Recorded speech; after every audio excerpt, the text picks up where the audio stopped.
معزز ملت اسلامیہ، السلام علیکم ورحمۃ اللہ وبرکاتہ۔ الحمد للہ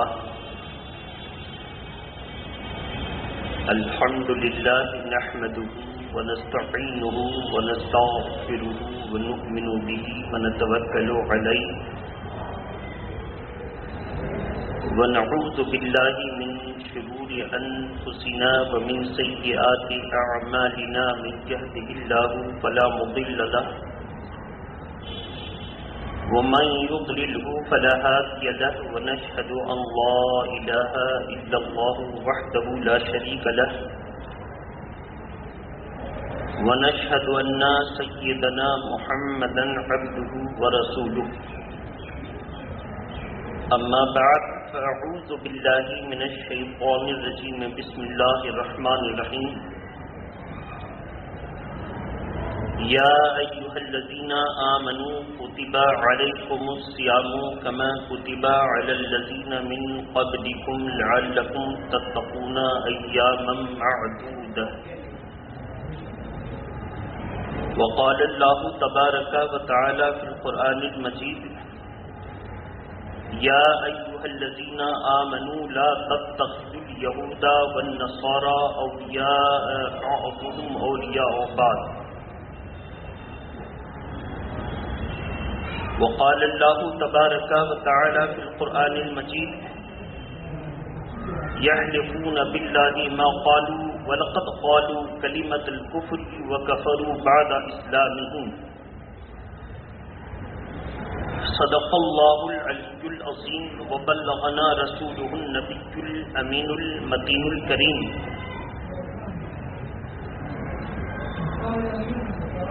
اللہ کی سرتاب قدم شان ہے یہ، انسان نہیں انسان وہ انسان ہے یہ۔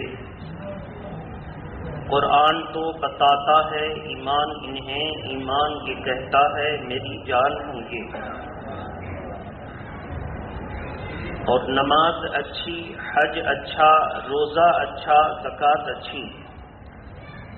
نماز اچھی، حج اچھا، روزہ اچھا، زکوٰۃ اچھی، مگر میں باوجود ان کے مسلمان ہو نہیں سکتا۔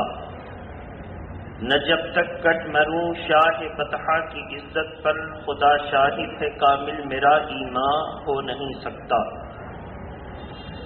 اور کی محمد سے وفا تو نے تو ہم تیرے ہیں، کی محمد سے وفا تو نے تو ہم تیرے ہیں، یہ جہاں چیز ہے کیا لوح و قلم تیرے ہیں، صلی اللہ علیہ وسلم۔ عزیزان ملت اسلامیہ، آج کی اس محفل نور میں میں نے قرآن مقدس کی 3 جگہوں سے آیات کریمہ کے مخصوص حصے کو پڑھا ہے۔ سب سے پہلے روزے کے تعلق سے کچھ گفتگو رکھنی ہے، لیکن ذمہ داری ہمیں یہ متنبہ کر رہی ہے کہ آج وقت کی ضرورت بن گئی ہے کہ ہم اپنے آقا صلی اللہ تعالی علیہ وسلم کے دشمنوں کو پہچانیں اور اپنی حد تک ہر آدمی سرکار دو عالم صلی اللہ علیہ وسلم کے خلاف منہ بھر بھر کے گالیاں دینے والے کو جتنی ممکن ہو سکے سزا دلوائے۔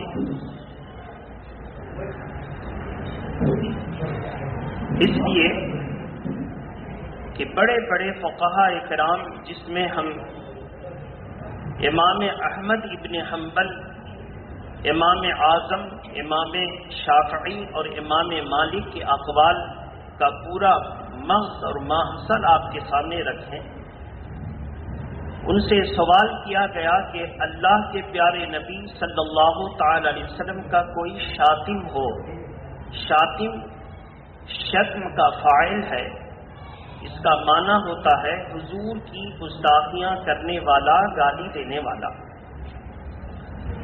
کوئی سرکار دو عالم صلی اللہ تعالی علیہ وسلم کا شاتم ہو اور وہ اپنی بساط بھر اپنی طاقت بھر وہ اس کو نہ روک سکے تو کیا کرے؟ تو اس کا جواب دیا کہ اگر وہ اس کو شتم اور سب سے نہ روک سکے، گالی گلوچ سے نہ روک سکے، تو وہ ڈوب مرنے کو پسند کرے۔ اس کی غیرت ایمانی کا تقاضا ہے کہ وہ مر جائے۔ جو نبی کی گستاخیوں کو برداشت کرتا ہو اس کو زمین پر زندہ رہنے کا کوئی حق نہیں ہے۔ آپ سوچیں کتنے سخت کلمات ہیں۔ ابھی تک من پلپلے مسلمانوں کی طرف سے بار بار یہی بات آتی ہے کہ، اور آپ بھی بہت زیادہ تیزی کے ساتھ سر ہلائیں گے، ایک دم صحیح ہے، پلپلے مسلمان کی طرف سے پوری دنیا سے آواز اٹھتی ہے کہ اللہ کے پیارے نبی نے اپنے دشمنوں کو معاف کر دیا، جو گالیاں دیتے تھے ان کو حضور نے قبائیں عطا فرمائی، اس کو لحاف اڑھایا۔ ایک بڑھیا ان کے اوپر کوڑے کرکٹ ڈالتی تھی، وہ بیمار پڑی تو اللہ کے پیارے نبی اس کی عیادت کو تشریف لے گئے۔ یہ جملے کہہ کر کے وہ اپنی نامردی کا اظہار کرتے ہیں۔ اصل یہ ہے کہ ایک بڑھیا جو کوڑا کرکٹ ڈالتی تھی اور بیمار پڑی تو اللہ کے پیارے نبی اس کی عیادت کو تشریف لے گئے، یہ مسئلہ ہوا ہی نہیں ہے، یہ واقعہ سرسری طور پر جھوٹا ہے۔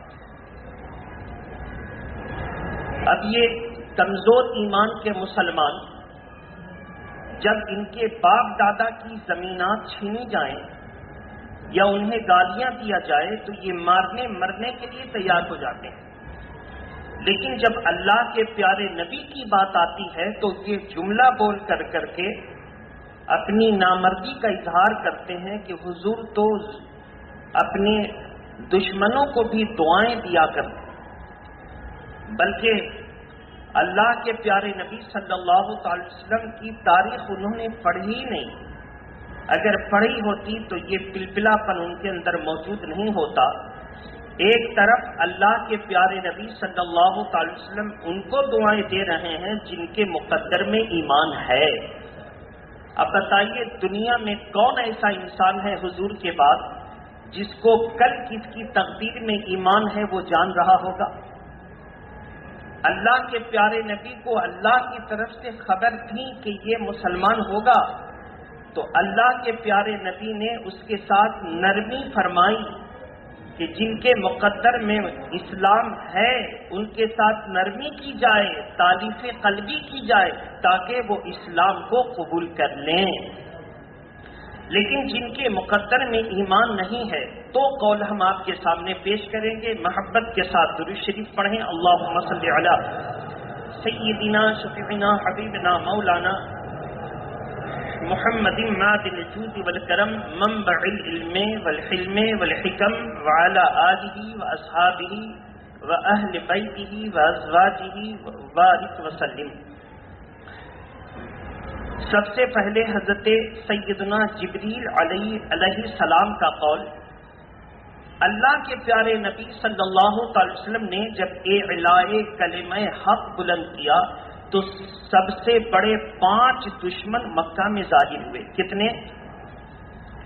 ایک کا نام تھا اسود ابن عبد یغوث، ایک کا نام تھا اسود ابن عبد المطلب ابن اسد، ایک کا نام تھا عاص ابن وائل، ایک کا نام تھا ابی، اور اس طرح اس کا ایک غلام۔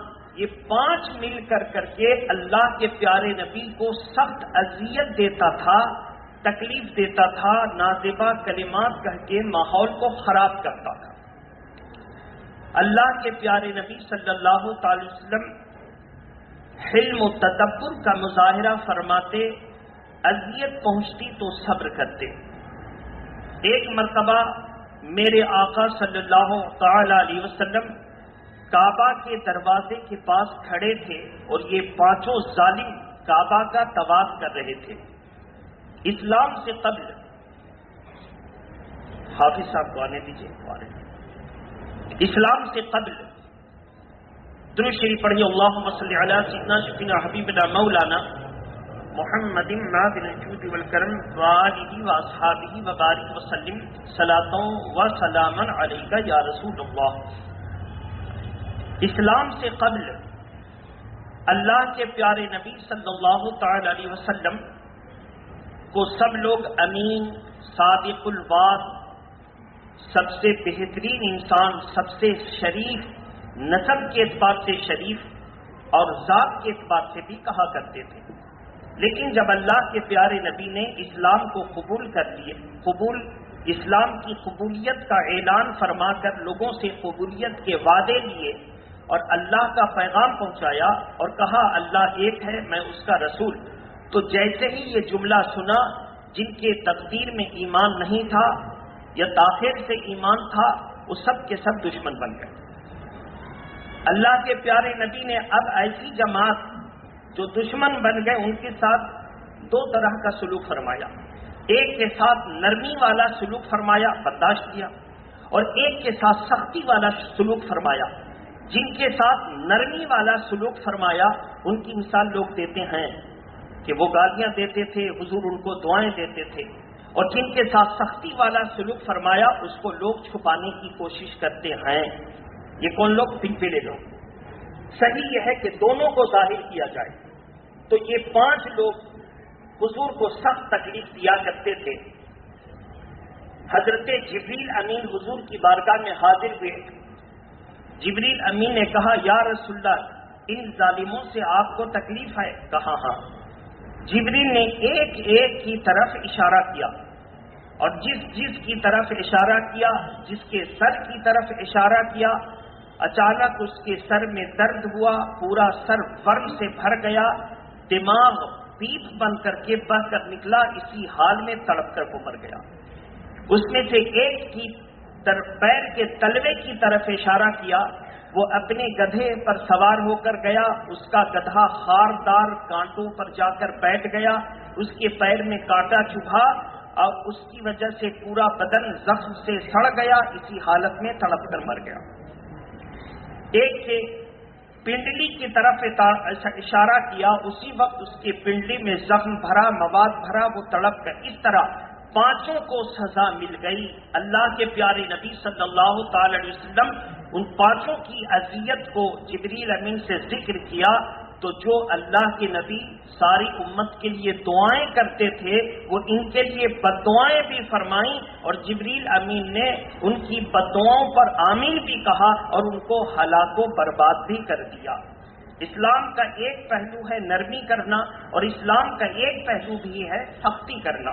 اس لیے آپ دیکھتے ہیں کہ جب حکیم کسی زخم کو کھولتا ہے تو پہلے سختی کرتا، اگر وہ مریض کے ساتھ سختی نہ کرے تو کوئی مریض اپنے زخم کو چیر پھاڑ کی اجازت نہ دے۔ اسی لیے فارسی کا یہ شعر ہے، سختی و نرمی در بہم بے اس، چوں جراح کے فاسد و مرہم نہیں اس۔ معنی یہ اس کا ہوتا ہے، شیخ سعدی شیرازی کا یہ شعر ہے، معنی اس کا یہ ہوتا ہے کہ سختی اور نرمی آپس میں بہتر ہیں کہ جیسے زخم کو چیرنے والا پہلے سختی کرتا ہے، پھر مواد نکال کر کے جب اس میں مرہم بھر دیتا ہے تو اس مریض کو آرام مل جاتا ہے۔ اگر سختی نہ کرتا تو نہ مواد نکلتا، نہ مرہم بھرنے کی ضرورت پیش آتی، بھر سکتا تھا۔ سختی اور نرمی آپس میں بہتر ہیں۔ بہرحال جن کے ساتھ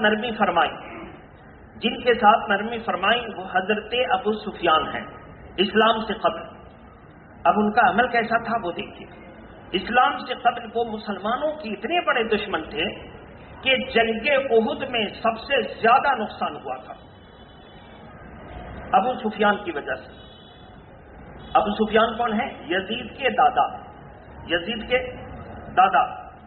سب سے زیادہ جنگ احد میں، یہاں تک کہ اسی جنگ میں اللہ کے پیارے نبی کے سامنے کے 4 دانت شہید ہونے کی خبر آئی تھی۔ جڑ سے نہیں شہید ہوئے تھے لیکن کنارہ تو کٹا تھا۔ بہرحال اب یہ بات بھی غلط روایت میں ہے کہ جڑ سے شہید ہو گئے تھے دانت، جبکہ اللہ کے پیارے نبی کے دانت جنگ میں جڑ سے شہید نہیں ہوئے تھے، ہاں کنارہ جھاڑا تھا۔ چلیے یہ بات یہاں، اتنے سخت دشمن، اس کے بعد بھی اللہ کے پیارے نبی کی توہین نہیں کرتے۔ توہین مثال کے طور پر مسلمانوں کا تعاقب کرتے کرتے کرتے کرتے حبشہ پہنچ گئے. اسلام کی پہلی ہجرت مسلمانوں نے جو کی وہ مکہ سے حبشہ کی طرف یعنی افریقہ، اور اسلام کی دوسری ہجرت ہوئی وہ مکہ سے مدینہ شریف کی طرف. پہلی ہجرت مکہ کی طرف کی.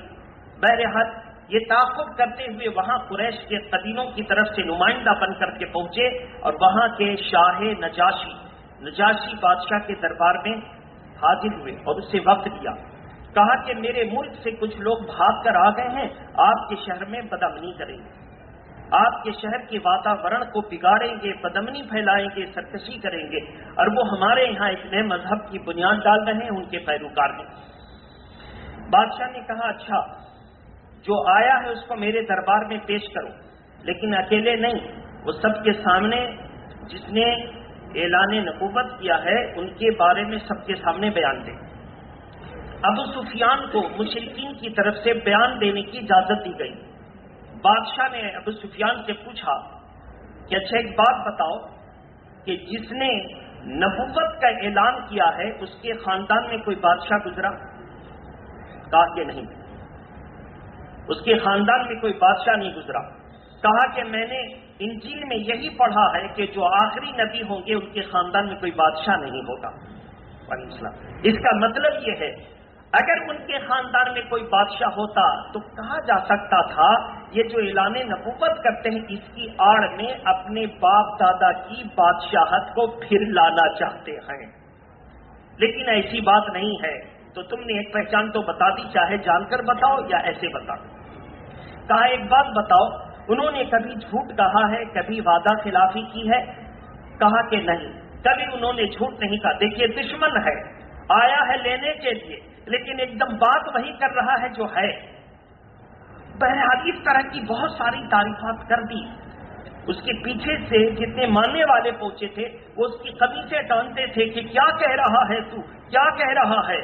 پلٹ کر وہ جواب دیتا ہے کہ میں جھوٹ کہہ دیتا لیکن میں عرب کا رہنے والا ہوں، میں اپنی گردن پر تلوار تو برداشت کر سکتا ہوں لیکن جھوٹ نہیں بول سکتا ہوں. یہ ادا اس کی اللہ کو اتنی پسند آئی کہ بعد میں سفیان سے حضرت سفیان صحابی رسول بن گئے. آپ اندازہ کریں تو دشمنی ایک الگ چیز ہے اور توہین ایک الگ چیز ہے. دشمن کو دیکھا گیا کہ اللہ کے پیارے نبی نے اس کے لیے دعائیں فرمائی، لیکن توہین کرنے والے کے لیے کبھی دعا اور نرمی نہیں فرمائی. مثال دیکھیے، اللہ کے پیارے نبی نے ایک مرتبہ فرمایا اللہم اعز الاسلام والمسلمین لعمر وہشام. اللہ کے پیارے نبی کی یہ دعا قبول ہوئی حضرت عمر کے لیے.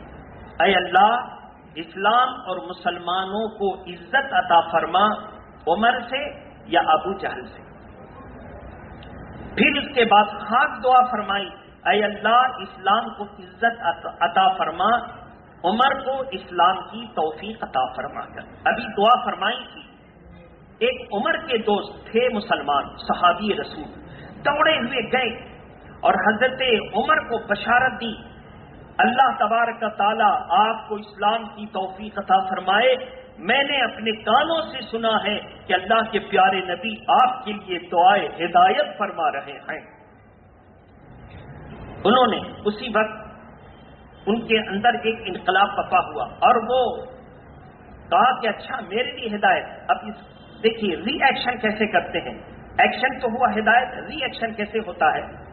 انہوں نے کہا ایسا میں اسلام کو مٹا دوں گا. میں تلوار نکالی اور چلے. ہدایت کی دعا تھی، چلے تھے اسلام مٹانے کے لیے. کسی نے روک کر کے پوچھا کہاں چلے؟ کہا کہ میں جا رہا ہوں آج اسلام اور بانی اسلام ہی کا کام تمام کرنے. کہا عمر وہاں بعد میں پہنچنا، پہلے اپنی ہمشیرہ کی خبر لو، پہلے اپنی بہن کی خبر لو، وہ بھی تو مسلمان ہو چکی ہیں. بس گئے اور فاطمہ بنت خطاب کے گھر پہنچے. ان کی ہمشیرہ ہے، اپنی بہن ہے، خطاب کی بیٹی ہیں، اور وہ استاد گرامی سے وہ خود اور ان کے شوہر قرآن کا علم لے رہے تھے، قرآن کی تعلیم حاصل کر رہے تھے. فاطمہ سے پوچھتے گئے، فاطمہ سچ سچ بتاتی گئیں، مارنا شروع کیا. فاطمہ لہو لہان ہو گئیں. لہو لہان ہونے کے بعد بھی کہتی ہیں بھائی تم مجھے مار مار کر کے ختم کر دو، مگر یہ پاک دامن اسلام کا جو میرے ہاتھ آیا ہے اب میں مر سکتی ہوں مگر چھوڑ نہیں سکتی. عمر فاروق اعظم کے ہاتھ رک گئے اور ٹھہر کے سوچنے پر مجبور ہو گئے. جس دین پر اتنی استقامت ہو کہ جان جائے تو جائے مگر وہ دین کا دامن نہ چھوٹے، یقیناً وہ حق ہی ہوگا. بس یہ بات ان کے دل میں ابھی دعا ہوئی تھی نا، اے اللہ اسلام کو عزت عطا فرما، یہ سبب بنا. اب انہوں نے سوچا کہ دل میں انقلاب پیدا ہوا. کہا کہ اچھا لاؤ کون سا کلام تم پڑھ رہی تھی وہ مجھے لاؤ.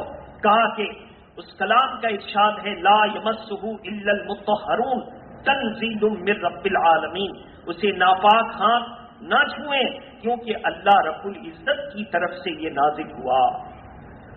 پہلے غسل کر لو، غسل کیا. کرنے کے بعد وہ پاک کلام کے چند صفحات ہاتھ میں دیے.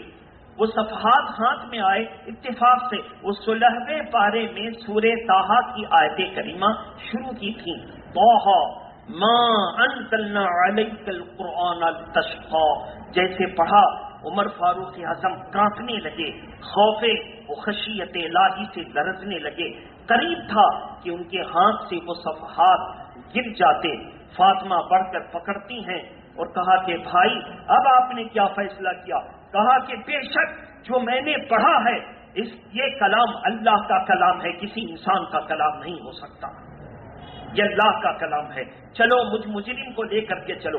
عمر فاروق اعظم تلواریں لیے ہوئے رسول اللہ صلی اللہ تعالی وسلم کے دربار میں حاضر ہوئے. دار ارقم میں صحابہ اکرام کی چند جماعتیں اندر چھپ کر کے اللہ کے پیارے نبی کے مواعظ حسنہ کو چند لوگ سن رہے تھے. حضرت سیدنا امیر حمزہ حضور کے چچا جان نے دروازے کے جھروکے سے جھانک کر دیکھا تو دیکھا عمر جلال میں تلوار لیے چلے آ رہے ہیں. اللہ کے پیارے نبی کو خبر دی یا رسول اللہ عمر جلال میں آ رہا ہے.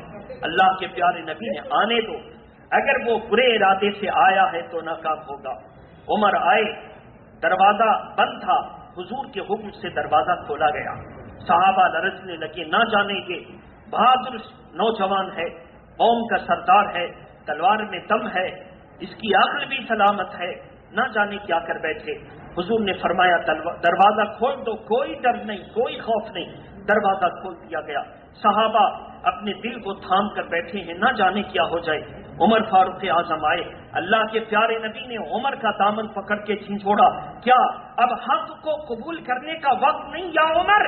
جیسے کہا تھا عمر کی تلواریں چھوٹ کر کے گر گئیں اور گر کر کے عمر قدموں میں بیٹھ گئے. کہا کہ یا رسول اللہ صلی اللہ تعالی وسلم اب میں آپ کے خلاف تلوار اٹھانے نہیں، آپ کی حمایت میں تلوار اٹھانے آیا ہوں.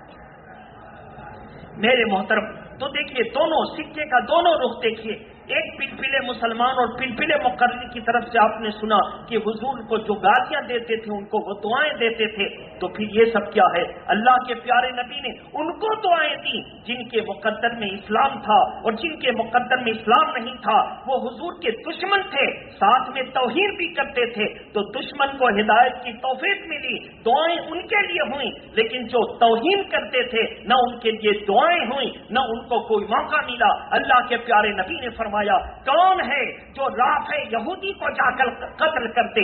بڑا سردار تھا، مالدار تھا مدینے کا. اللہ کے پیارے نبی نے حکم دیا، ایک صحابی نے جا کر قتل کر دیا. نہ پوچھا کہ کیوں. اور جب قتل کر کے اس کے کوٹھے سے نیچے اتر رہے تھے پیر میں پھسلن آئی اور گر گئے تو پیر کی ہڈی ٹوٹ گئی. ساق کا لفظ آیا، پنڈلی ٹوٹ گئی. پنڈلی اس کو کہتے ہیں، پنڈلی ٹوٹ گئی. انہوں نے اپنا امامہ اتارا اور گرم گرم پیر کو سیدھا کر کے باندھ دیا. باندھ کے حضور کے دربار میں آ گئے. یا رسول اللہ اس ظالم کو تو کیسے کردار تک پہنچا دیا، مگر میرے آقا آ رہا تھا تو یہ پیر کی ہڈی ٹوٹ گئی اور اس کے غلام کو بھی میں نے کثیر تعداد میں قتل کر دیا. اتنے بہادر تھے. یا رسول اللہ یہ ہڈی ٹوٹ گئی. اللہ کے پیارے نبی نے ارشاد فرمایا ابسط رجلک، اپنے پیر کو پھیلا. پیر کو پھیلایا صحابی رسول نے.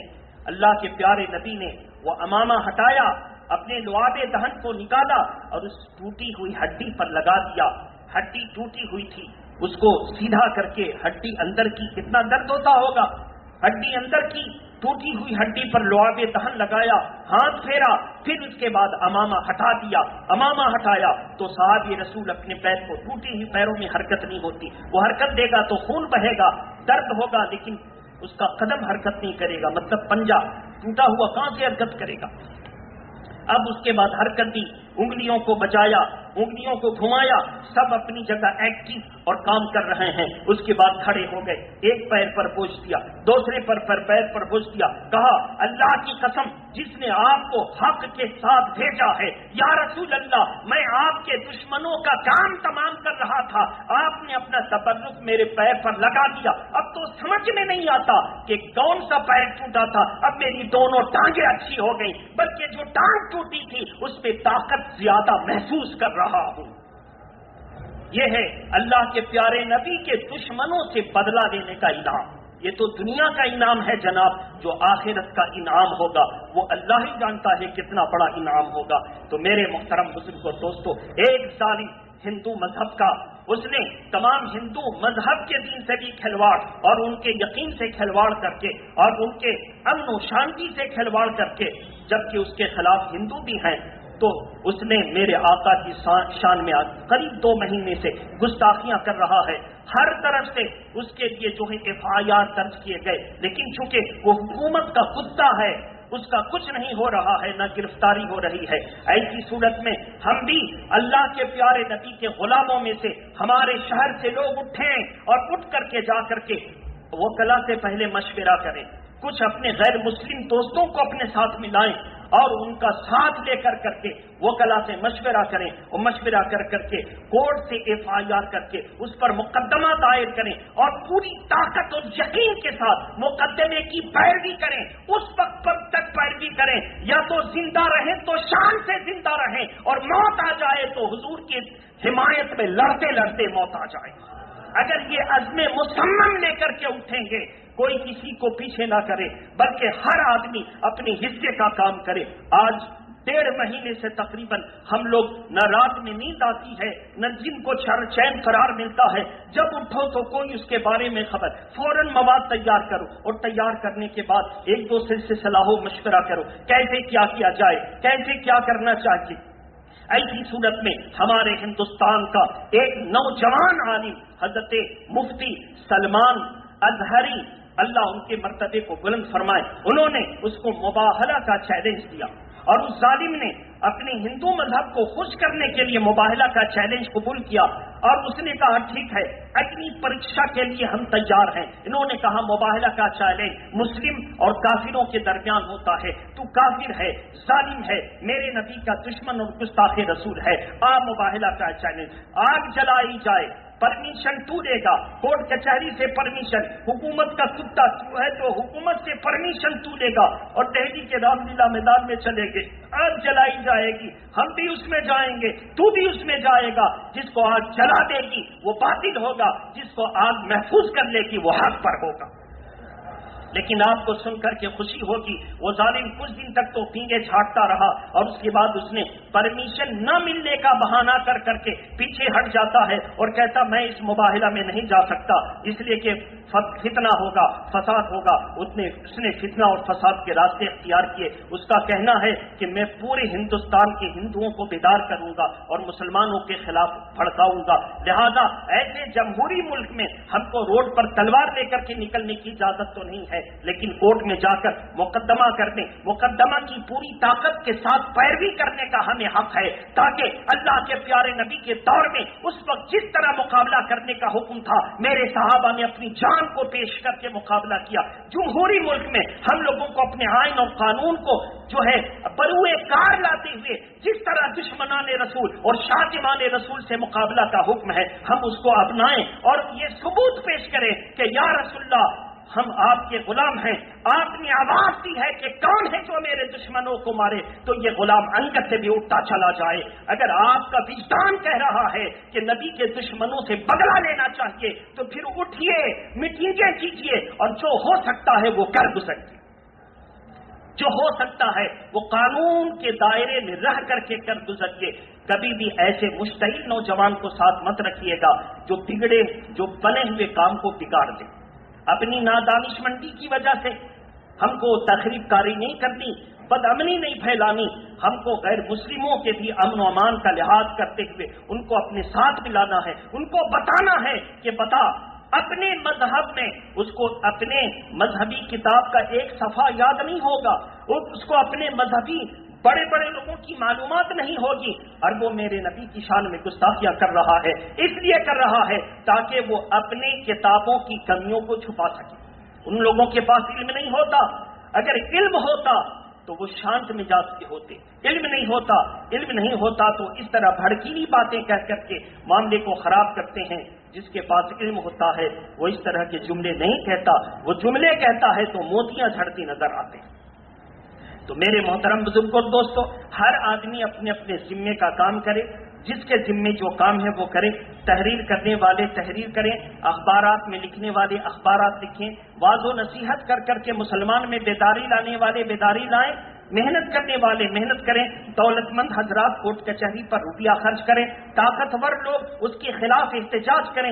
ہر آدمی اپنے حصے کا کام کر لے. پورے ہندوستان میں پوری دنیا کو مسلمان اپنے اپنے حصے کا کام کر رہا ہے. کوئی کسی کے پاس کچھ نہیں ہے تو نبی کی محبت میں رو کر، کسی کے پاس کچھ نہیں ہے تو عہد کر رہا ہے کہ ہم نبی کی سنتوں کو سجائیں گے، داڑھیاں رکھیں گے، ٹوپی سر پہ رکھیں گے، تاکہ دنیا والے کو بتایا جا سکے کہ تم میرے نبی کے خلاف زبان نکالتے ہو. لو، اپنے نبی کی سنت کے پیروکار ہم تھے لیکن عامل نہیں تھے، اب ہم بھی عمل کرتے نظر آ رہے ہیں. جس کے حصے کا جو کام ہے وہ کام کر کر کے دنیا والے کو بتا دے کہ ہم امن پسند مسلمان امن کا پیغام لے کر کے آئے. کیا قرآن کا ارشاد نہیں پڑھا؟ اللہ کے پیارے نبی نے فرمایا ومن دخلہ کان آمنا.